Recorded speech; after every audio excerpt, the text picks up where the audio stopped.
Picking up my husband from the airport after his business trip, I caught him passionately kissing a girl. She was just 19, my niece, whom I raised from infancy. She nestled shyly in his arms, while he gently smoothed the strands of hair that the wind had tousled. That natural intimacy was a tenderness he hadn't shown me in a long time. I never imagined that in 10 years, a little girl would blossom into a stunning beauty. And that a man's love would shift so quietly. I watched the scene unfold in silence, not stepping forward. I simply turned away and left the airport. From that moment on, I resolved to let them be together. Only Dennis didn't know that the price of letting them be was losing me forever. Dennis's voice reached me from behind just as I stepped into the parking lot. The October wind was bitingly cold, stinging my face like a knife. My hand trembled slightly as I gripped the car keys, whether from the chill or the scene I'd just witnessed, I couldn't tell. "Hannah, wait for me." He hurried to catch up, instinctively reaching for the coffee in my hand. I sidestepped him. Dennis paused, then laughed. "What's up? Who's got our Hannah upset?" "Our Hannah." He hasn't used that name in ages. The last time I heard it, it must have been 3 years ago. I'm exhausted and just want to go home. I opened the car door and slid into the driver's seat. Dennis walked around to the passenger side, buckling his seatbelt as he spoke. "This business trip has been absolutely draining, networking events every night until midnight. Oh, and Mom said she'd come over for dinner tonight. Remember to buy extra groceries." I didn't respond, focusing on driving. In the rearview mirror, I could see the airport exit. Grace was dragging her pink suitcase out, head down looking at her phone, a sweet smile on her lips. "That suitcase was the one I bought with her last month," she said. Pink made her look younger. "Oh, and has Grace come back yet?" I asked, pretending it was an afterthought. Dennis's phone rang just then. He glanced down at it. "Probably. Didn't she say she was going for an internship?" "Oh, it was her text, she'd already arrived home." "I'm already home." But I clearly saw her just leaving the airport. My heart felt like it had been wrenched. So they've gotten so comfortable they're lying to me now. Upon returning home, Dennis headed straight for the bathroom. I sat on the living room sofa, staring blankly at our wedding photo on the coffee table. In the picture, I was smiling sweetly, nestled in his arms, my eyes sparkling like stars. At that time I was 25 and he was 30.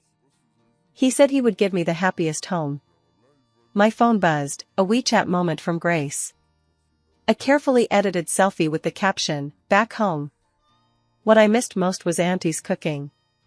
There are already quite a few likes and comments below. My sister Leah instantly liked it. "My Grace is getting prettier and prettier." My mom also commented, "Why didn't you say anything when you came back, Grace? Come over for dinner tonight." Seeing these comments, I suddenly felt a sense of irony. Grace is my sister's daughter. When she was 5, my sister's husband passed away in a car accident. I had just gotten married at the time and felt so sorry for my little niece that I took her into my home to care for her. That care lasted 14 years. From kindergarten through high school graduation, I attended every parent-teacher conference for her. When she was sick, I stayed by her side night after night. During her rebellious teenage years, I patiently guided her through it all. Even when I discovered her early romance, I didn't tell anyone. I simply had a gentle heart-to-heart talk with her. I thought that since I cherished her like my own daughter, she would also regard me as her closest confidant. Until just now at the airport, seeing her nestled in my husband's arms. So natural, so intimate, clearly not the first time. The bathroom door opened, and Dennis emerged wrapped in a towel. "Hannah, grab me a set of clothes." I got up and went to the closet, grabbing a set of loungewear on the way. As I handed it to him, I noticed several fresh scratch marks on his arm, left by Grace, probably just today. "How did this happen?" I asked. He glanced down, unconcerned. "Probably got scratched when moving boxes." Moving boxes. I remembered Grace's freshly done manicure, pink, studded with tiny diamonds.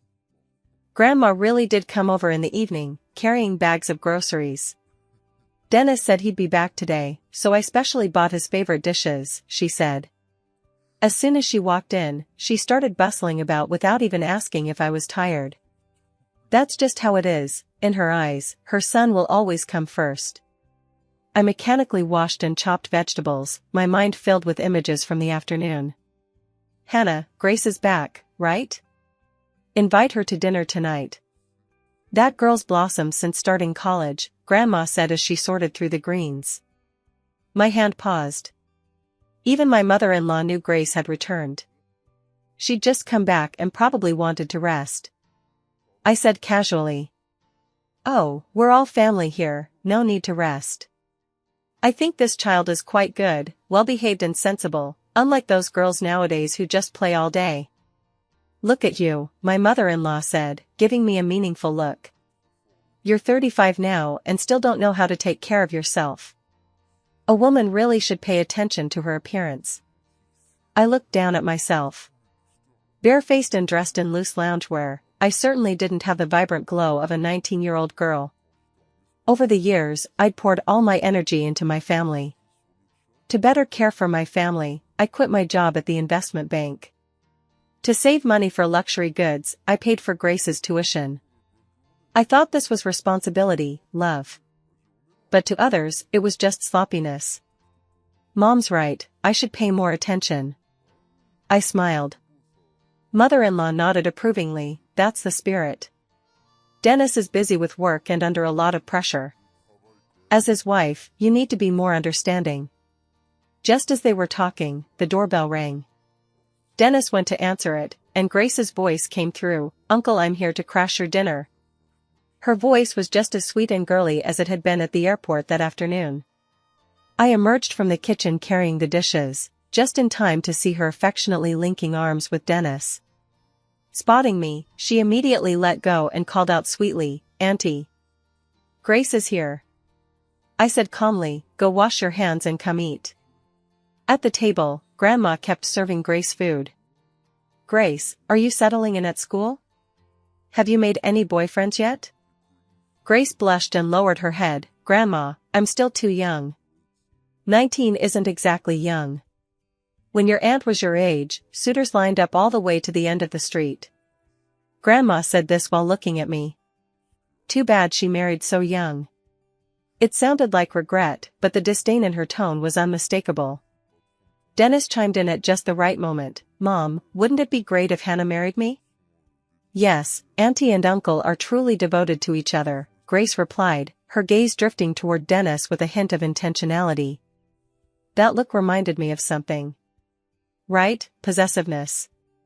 After dinner, my mother-in-law insisted on staying the night. Grace also refused to leave, saying she wanted to watch the latest episode of a variety show. When I came out of the kitchen after tidying up, the three of them were chatting and laughing in the living room.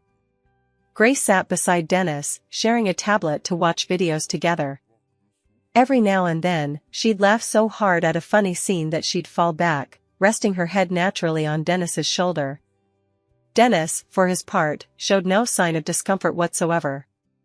It's getting late, Grace should head home. I said. Grace pouted, Auntie, just a little longer, this episode is really good. Your auntie's right, it's too late and unsafe. Dennis actually spoke up for me. But the next second, he said, how about I drive you home? No, thanks. I'll just take a taxi, Grace replied thoughtfully, though the disappointment in her eyes was plain for all to see.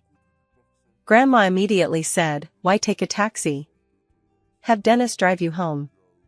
It's late at night, it's not safe for a girl out this late. So Dennis grabbed his car keys and drove Grace back. Only my mother-in-law and I remained in the living room. Hannah, she suddenly began, it's been 10 years since you and Dennis got married, hasn't it? Yes. All these years, you've worked so hard. Her tone, however, held little sincerity. But you know how it is, Dennis has such demanding work.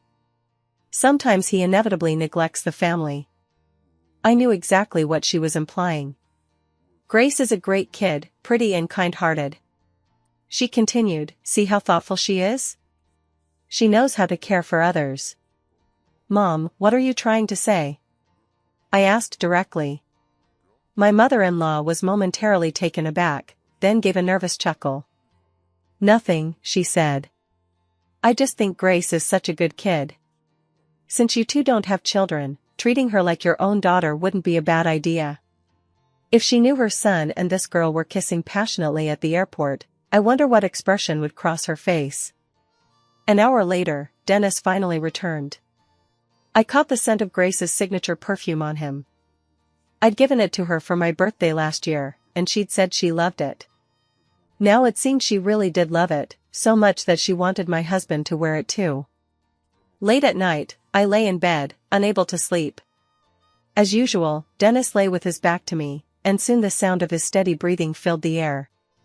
Over the years, we'd long grown accustomed to this distance. We slept in separate rooms for 3 years, only recently sharing a bed again due to renovations. But even lying in the same bed, it feels like a galaxy separates us. I pulled out my phone and opened the photo album. Scrolling to the earliest pictures, they were from when we first got together. Back then, Dennis would run halfway across the city just to buy me a bubble tea. He'd wait downstairs until late at night when I worked overtime. He remembered every single precaution during my period. When did things start to change? Probably around the time Grace moved into our home. At first, he just thought I spoiled her too much. Later, he began taking an active interest in her studies. Then, he started attending her parent-teacher conferences. I naively believed he was treating her like his own daughter. My phone suddenly vibrated, a message from Grace. Auntie, are you asleep? I stared at the screen for a long time without replying. She sent another, today's meal was delicious, thank you, Auntie. Followed by a cute emoji. If I hadn't seen that scene at the airport today, I might have replied with a simple good night like I always did. But now, I just feel sick. This girl I raised, this girl who once cried in my arms calling me auntie. Now she takes it for granted to bask in my husband's affection, and still has the nerve to put on a show in front of me. At 2 in the morning, I finally made up my mind. I got up quietly and went to the study. I turned on the computer and logged into an email account I hadn't used in ages. Inside lay several unread messages, all from former colleagues. The most recent one was from last month. Hannah, I heard Goldman Sachs is hiring an investment director for Europe. Interested? With your background, you'd be a perfect fit. I stared at the email for a long time. Then I opened the reply box. The next morning, I woke up earlier than usual. I applied my makeup meticulously and slipped into my best professional attire. The woman in the mirror was no longer the disheveled housewife.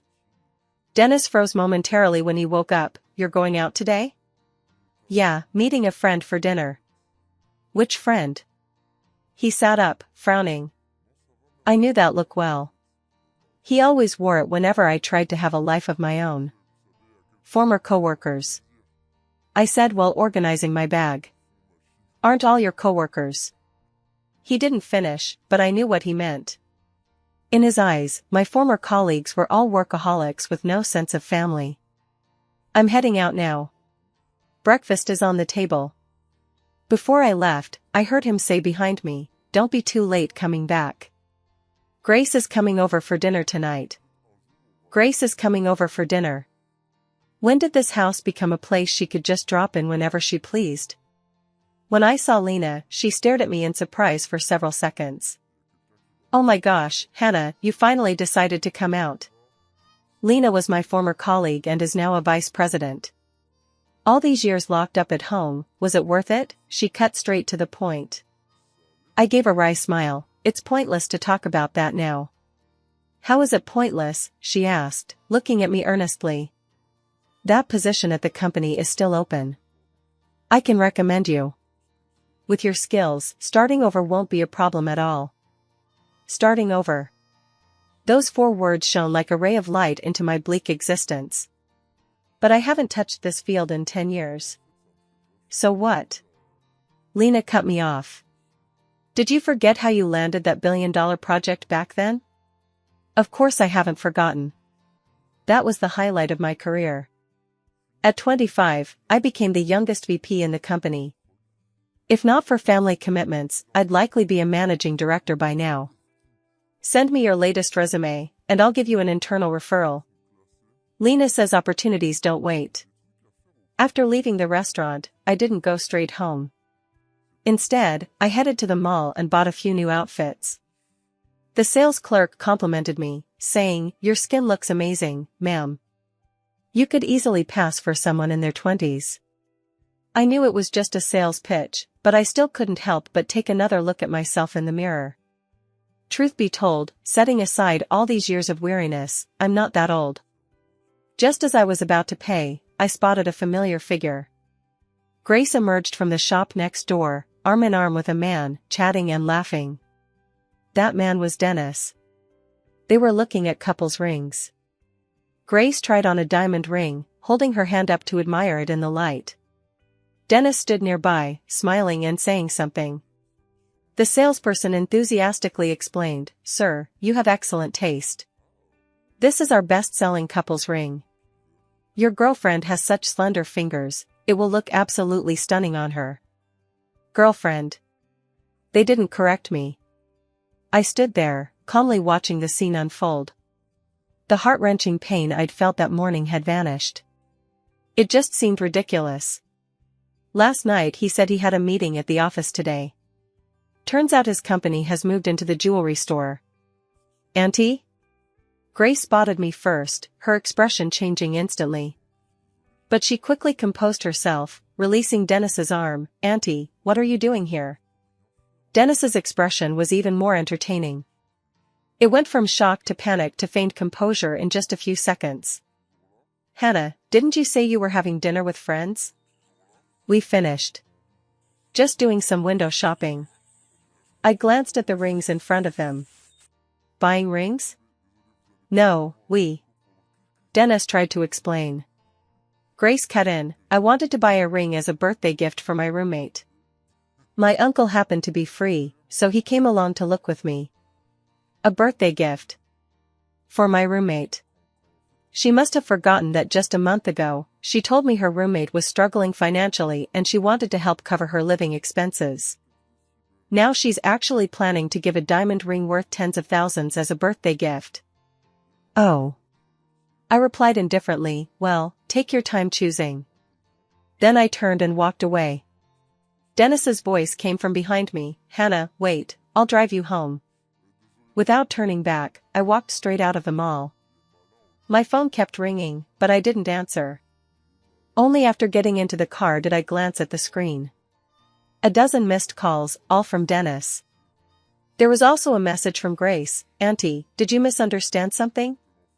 My uncle and I really just..." I didn't finish reading it, I deleted the chat window right away. A misunderstanding? The passionate kiss at the airport was a misunderstanding? The scratches on his arm were a misunderstanding? Browsing couples' rings together was a misunderstanding? Then what isn't a misunderstanding? When I got home, Dennis was already waiting in the living room. Seeing me walk in, he immediately stood up. "Hannah, let me explain." "No need," I said calmly. "I saw everything." He froze. "Saw what?" "The airport incident." This time, his face went completely pale. You went to the airport?" "I was planning to surprise you." I gave a self-deprecating chuckle. Little did I know, I was the one who ended up surprised. Dennis panicked and stepped forward to grab my hand. "Hannah, it's not what you think." I took a step back, avoiding his touch. "What was it like?" I stared at him. "Did you force a kiss on her, or did she seduce you?" He couldn't speak. "How long has this been going on?" I asked. He lowered his head, unable to meet my eyes. "When did it start?" I pressed. After a long silence, he murmured, "Half a year ago." Half a year. I calculated the time in my mind. That was shortly after Grace's 19th birthday. I still remember that birthday party, I organized it all myself.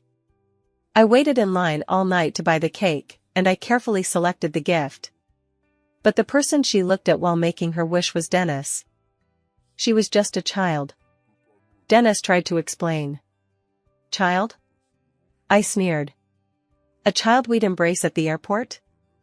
A child we'd shop for matching couple rings with? He had no reply. I want a divorce, I said. Dennis snapped his head up. No. Hannah, our 10-year relationship can't be thrown away because of a moment of foolishness. A moment of foolishness? I cut him off. 6 months is enough time to be foolish 180 times over. I was wrong, I was truly wrong. He suddenly dropped to his knees. Hannah, for all these years, give me one more chance. I looked down at him. This man once meant the world to me. For him, I gave up a promising future. For his family, I endured countless injustices. Now he kneels here, yet only because he fears losing a free babysitter. Dennis, you haven't loved me for a long time, have you? He froze. When did the light fade from your eyes when you looked at me? Was it when I became a haggard housewife? Or even earlier? No, Enough. I said wearily. Tomorrow I'll find a lawyer. Just as we were talking, the doorbell rang. Grace's voice came through the intercom. Auntie, Uncle, it's me. She arrived just in time. I went to open the door, and there she stood outside holding a box of pastries. Seeing my expression, she seemed a bit flustered. Auntie, I bought your favorite cheesecake. Come in. I stepped aside to let her through the door. Seeing Dennis kneeling on the floor, she gasped, Uncle, what happened to you? Then she started to go over and help him up. Cut the act, I said. He already told me everything. Grace's hand froze midair. Half a year, aren't you tired of pretending? She slowly straightened her back, the innocence fading from her face to reveal another expression. Auntie, what are you saying? I don't understand. But the panic in her eyes gave her away. The airport kiss, sweet, right? I continued, have you picked out the couple's rings yet? Auntie. Don't call me auntie, I said coldly. I don't have a niece like you. Grace finally tore off her mask. She sneered coldly, yes, you're my aunt, the aunt who raised me. So what? I never expected her to show her true colors so quickly.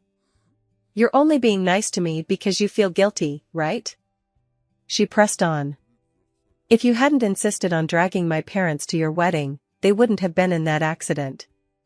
Her words cut like a knife, stabbing deep into my heart. That car accident was the greatest pain of my life. It was an accident, an accident? She cut me off. If they hadn't been rushing to your wedding, would they have driven through the night? Dennis stood up. Grace, don't say another word. Why not say it? She looked at him, her gaze suddenly softening. Dennis, you've had it rough these years, putting up with such a dull woman. Dennis. She called him Dennis. Look at her, a 35-year-old woman, disheveled and unkempt every day, doing nothing but cooking, cleaning, and nagging. Grace looked me up and down. If I were a man, I'd be sick of it too. Enough. Dennis snapped. Grace looked at him with hurt. Isn't what I said true? You yourself said being with her felt like being in prison. Prison. So in his heart, our marriage was a prison. Get out of here. Dennis pointed at the door. Grace stared at him in disbelief. You're kicking me out? For her? Get out. She stamped her foot, tears welling up instantly. Dennis, you'll regret this. Then she stormed out. Only the two of us remained in the living room. Hannah, what she said earlier, no need to explain. I cut him off. Going to jail is a fitting description. That's not what I meant. Whether that's what it means doesn't matter anymore. I looked at him. What matters is that we both need to break free from this prison. Dennis was about to say something else when my phone rang. It was Lena. Hannah, great news. Goldman Sachs is really interested in you. Can you interview next Monday? Sure. I agreed without hesitation. After hanging up, I looked at Dennis. I have an interview next week, so I'll be busy these days. You handle things at home. With that, I went upstairs to pack my things. Since we're getting divorced anyway, we might as well live apart first. Luckily, there's another apartment at home, one I bought before we got married.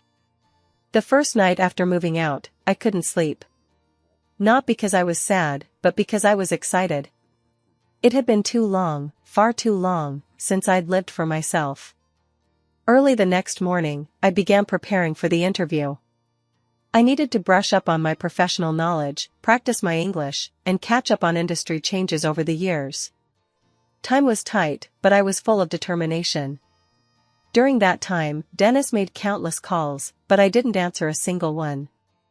My mom called too. Hannah, Dennis said you want a divorce? Don't be impulsive. Every couple has arguments. Mom, I've already made up my mind. You're 35 now. How are you going to find someone after a divorce? She grew impatient. Besides, Grace is just a child, don't take her seriously. So she knew. You knew all along? There was a moment of silence on the other end of the line. Dennis told me a few things. But men, you know, they make mistakes. Grace is still young. You're the elder, don't hold it against him. Mom, if I were the one who cheated, would you still say that? She was stumped by my question. Let me repeat, I want a divorce. This is non-negotiable. After hanging up, I blocked all my relatives' numbers. For the next few days, I need to focus without distraction. On the day of the interview, I deliberately bought a new business suit. Standing beneath the Goldman Sachs building, watching the elite professionals come and go, I took a deep breath. 10 years later, I was back. There were 3 interviewers, all at the partner level. One of them recognized me. Hannah? It really is you. We all thought it was such a shame when you left back then. The interview went smoothly. Even after a decade away, my fundamental skills remain intact. Moreover, I haven't completely distanced myself from this field over the years. I've kept abreast of industry developments.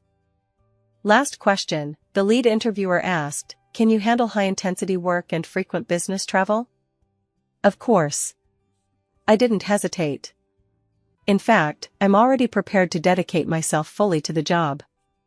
As I stepped out of the building, I received a message from Lena. Congratulations. They were very impressed with you, it's practically a done deal. Standing in the sunlight, I felt hopeful about the future for the first time. The phone rang again, an unknown number. Is this Ms. Hannah? I'm the attorney representing Mr. Dennis. I hung up. He really couldn't wait. On my very first day, I was assigned to a major project, a cross-border merger and acquisition worth $50 billion. The project team was made up entirely of young people, and their eyes were filled with scrutiny as they looked at me. I knew exactly what they were thinking. How could someone who had vanished for a decade suddenly return and become an investment director? I didn't explain, I proved it through action. For a whole week, I was the last one to leave the office. I reacquainted myself with the business processes, studied case studies, and prepared proposals. Gradually, their expressions changed. From skepticism to surprise, and finally to admiration. Hannah, you're absolutely amazing. Assistant Amy said admiringly. Even the boss said he'd never seen such an intricate financial model. I smiled, just the basics. But deep down, I was secretly pleased. Look, I'm still the same Hannah I was back then. No, I'm even better now. Because now I know what I want. I was busy when the internal phone on my desk rang. Hannah, someone's downstairs looking for you. He says he's your husband, the front desk said. I frowned. Tell him I'm busy. He says he'll wait. Then let him wait. I hung up and went back to work. At 10 o'clock at night, I packed up my things and prepared to leave work. Passing through the lobby, I saw Dennis was actually waiting there. He looked much more haggard, and hadn't shaved. Hannah. I walked straight toward the elevator, and he followed. Hannah, can we talk? There's nothing to talk about. I pressed the elevator button. The lawyer will handle everything. Don't do this. He grabbed my hand. 10 years, don't you have any feelings for the past? I shook his hand off. Feelings for the past? When you were hugging Grace at the airport, where were those feelings? The elevator doors opened, and I stepped inside. He tried to follow, but the security guard stopped him. The doors closed slowly, cutting off his voice. The next day, I applied for the company's legal assistance program. The company's legal department is quite robust and referred me to a highly skilled divorce attorney. Ms. Hannah, based on the materials you provided, your husband has indeed committed fault. We can seek compensation for emotional distress and request a favorable division of assets during the property settlement. I don't want money. I said, I just want freedom. The lawyer seemed surprised. Are you sure? Given your financial situation. I'm sure. I can earn my own money. Stepping out of the law office, I felt lighter than ever before. The divorce proceedings went more smoothly than I'd anticipated. Perhaps Dennis knew he was in the wrong, so he didn't put up much of a fight. During the property division, I only claimed my premarital assets. Ms. Hannah, are you absolutely certain you don't want to reconsider? The judge asked one last time. No, thank you, I replied calmly. The day the verdict came down, I took a half-day off. Not to wallow in sadness, but to celebrate. I went to the most expensive restaurant and ordered myself a bottle of champagne. To freedom, I said, raising my glass to the air. The man at the next table overheard and raised his glass. Here's to women's freedom. Only then did I notice him. In his early 30s, with an intellectual demeanor, he clearly had a successful career. Thank you, I replied with a polite nod. May I ask, what kind of freedom is worth celebrating so heartily? He inquired with a smile. Freedom from a marriage that was a mistake, I replied frankly. He paused, then laughed. That certainly is worth celebrating. My name is Carter. Pleased to meet you. Later I learned he was the founder of a unicorn company. That day we talked for hours, covering everything from investments to entrepreneurship, work to life. Strangely enough, I found myself able to speak freely with this stranger. You're special. As we parted, he said, most women who've just gone through a divorce, they look so worn out. I replied. What I meant was lost. He said earnestly, but you're different. There's a light in your eyes. I smiled, thanks for the compliment. He handed me a business card. If you have time, feel free to visit our company. We're actually looking for investors. Watching his retreating figure, I suddenly realized, leaving Dennis hadn't caused the sky to fall. On the contrary, I saw a much broader horizon. Work is picking up steam, and life is getting back on track. I rented an apartment near the office. It's not huge, but it's my own space. Every morning, I go for a run. Every weekend, I learn something new. Flower arranging, wine tasting, even boxing. Yes, boxing. My coach says I'm a natural, my punches are fast and hard. I guess I'm just letting out all the pent-up frustration from these past years. 3 months later, I ran into Grace at the coffee shop downstairs from our office. She had visibly lost weight and looked pale. When she saw me, she froze for a long moment. She probably hadn't expected me to turn out this way. A perfectly tailored suit, meticulous makeup, and an aura of confidence. Aunt Hannah. She'd changed how she addressed me. I held my coffee, not planning to acknowledge her. Can I talk to you? She asked. We have nothing to talk about. Please. She suddenly burst into tears. I know I was wrong, I really do. Everyone around us turned to look. I frowned but sat down anyway. Go ahead, what is it? Dennis. Dennis doesn't want me anymore. She cried even harder. I raised an eyebrow, saying nothing. After the divorce, he changed. He wouldn't take my calls or see me. When I went to find him, he had the security guard kick me out. What does that have to do with me?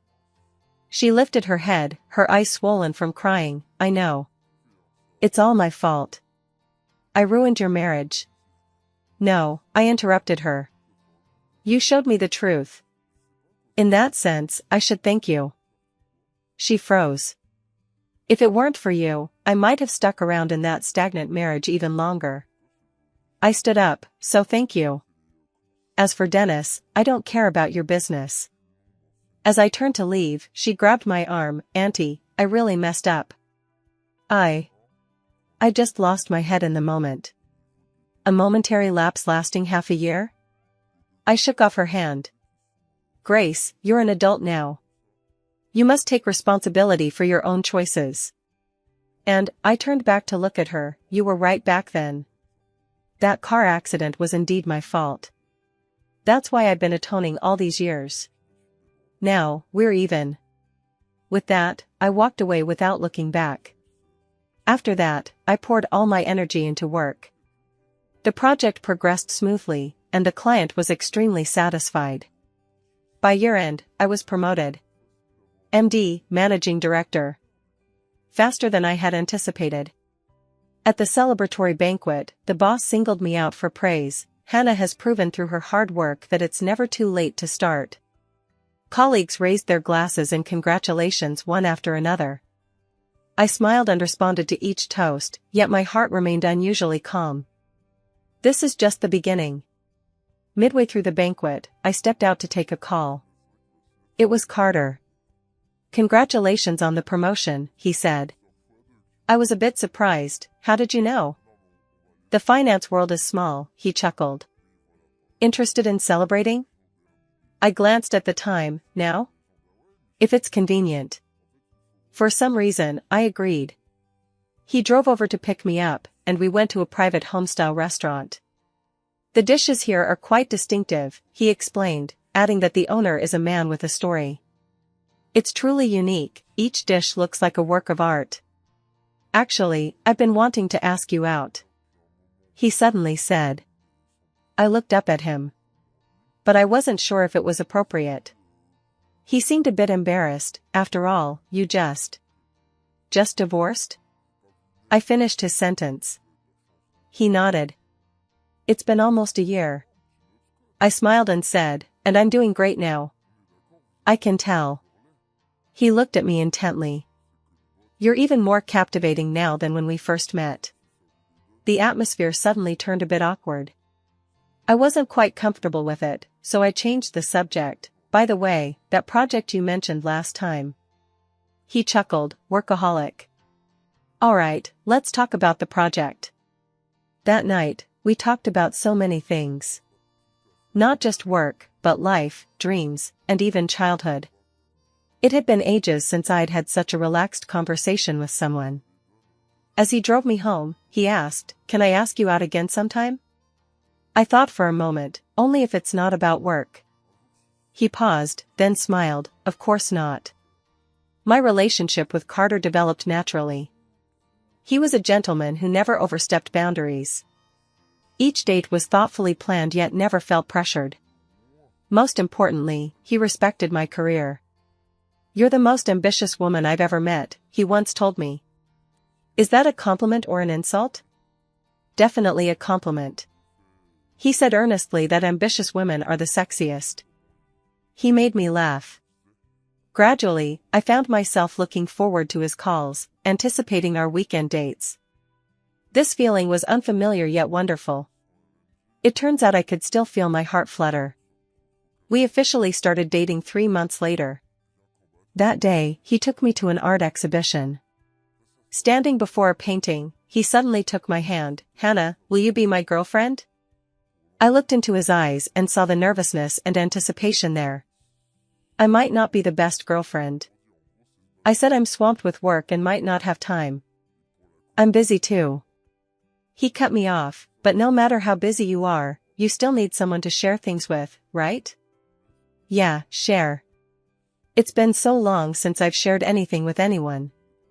All right. I agreed. He was as happy as a child, immediately picking me up and spinning me around. People around us turned to look, and I blushed, telling him to put me down. "Sorry, I got too excited," he said sheepishly. I looked at him, suddenly feeling warm inside. This feeling of being cherished, it's truly wonderful. Word somehow got out. Before long, Dennis showed up at my doorstep. This time he came straight to the entrance of my apartment building. "Heard you got a boyfriend?" he blurted out. I frowned. "What's it to you?" "Hannah, we're nothing, nothing at all," I said coldly. "Dennis, you signed the divorce papers. Please don't come bothering me anymore." "Who is that man? Does he know you? Does he know you?" "Enough." I cut him off. "Who he is doesn't matter, what matters is he's not you." Dennis's face darkened. "Are you getting back at me?" I found it amusing. "Getting back at you? You think too highly of yourself. I'm just living my own life." "Security!" I called out. The guard came over immediately. I pointed at Dennis. "This man has been harassing me. Please don't let him in here anymore." "Understood, Miss Hannah." Leaving Dennis behind, I headed straight upstairs. My phone rang. It was Carter. "Busy?" Hearing his voice instantly lifted my spirits. "Just got home. Want to grab dinner tonight? I booked that Japanese place you like." "All right." After hanging up, I looked out the window. The setting sun bathed the entire city in golden light. Life, it turns out, can be this beautiful.